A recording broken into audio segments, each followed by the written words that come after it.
Millions of families have been waiting for. What should parents know now?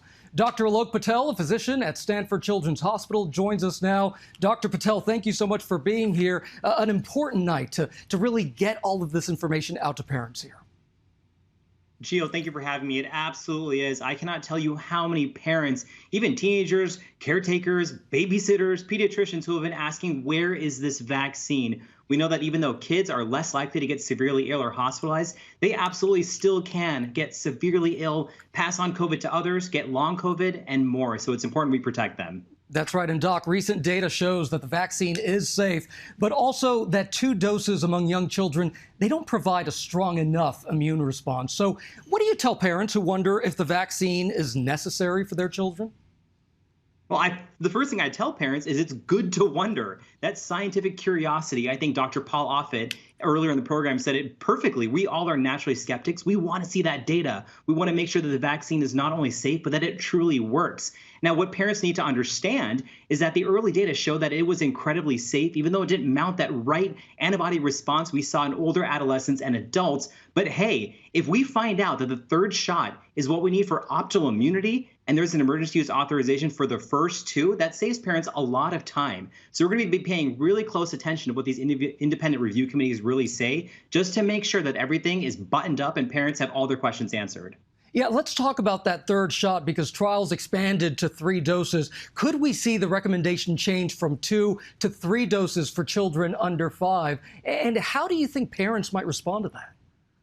Gio, I absolutely think we will see that recommendation. I think that's what a lot of us are anticipating, which is why this kind of accelerated kind of plan to make sure that parents are ready to get that 3rd shot's in place. Because if we think about it right now, let's say the emergency use authorization goes through at the end of February, early March, and kids are getting their shots that soon, and then a 3rd shot is approved. Let's say that data comes out in a couple months. We're looking at possibly the end of spring when kids can get all 3, as opposed to waiting until then to start the series. Now, one big barrier out there, which is kind of common sense, is the vaccine hesitancy. And a lot of parents wondering, is this actually going to be needed? And I think that's one big limiting factor we can't ignore. Because if we look at kids age 5 to 11, we're sitting at around 20 to 25% of those kids having been vaccinated. And I assume that this number is going to be a little bit lower for this age group as well. So I think transparency and answering those questions is going to be key.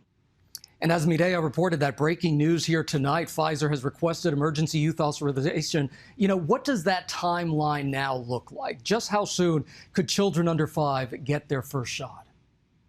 I think if everything goes according to plan and the independent review committee from the CDC gives it the green light on February 15th, we might be able to see shots going in arms in early March, end of February. And I'm glad that we pointed out that story in Texas. We talked about these kids with underlying medical conditions because, Gio, I can't tell you how many kids I've seen with underlying medical conditions whose parents are simply living in fear and saying, hey, our kids aged 3, 4, 5 years old are basically dependent on the actions of adults around them. They want to get their kids that primary prevention. I do, as the dad of a very rambunctious 9-month-old, want to do that as well. So we're all sitting around just to make sure that the data matches the expectation.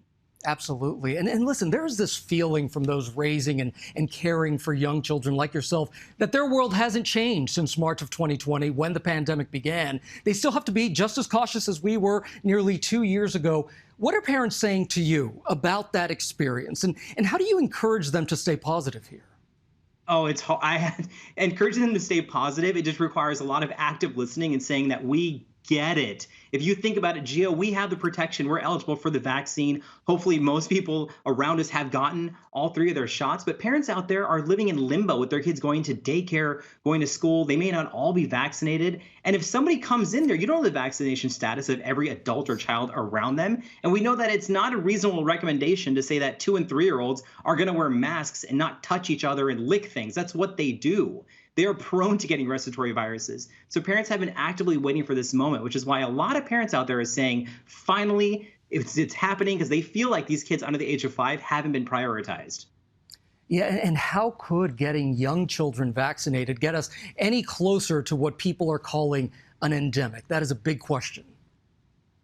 I'm going to be completely transparent, but I don't think that this group getting eligible for vaccination is going to be the the key to moving us to an endemic status or getting us to herd immunity. Sure, it's going to get us closer. But if you look at the sheer numbers, I think this is more important in terms of the individual level, in terms of getting those kids protected. Especially, we mentioned kids with underlying medical conditions, but a lot of kids who live in areas where there isn't a high vaccination rate, there's still high community transmission, and parents are worried about who's coming in contact with their kids. So I am sincerely hoping that once this group is eligible for a vaccine, then all eligible groups are, and hopefully there's some more targeted educational campaigns just to fight that misinformation, answer questions, and really just try to get a pulse on what parents are asking.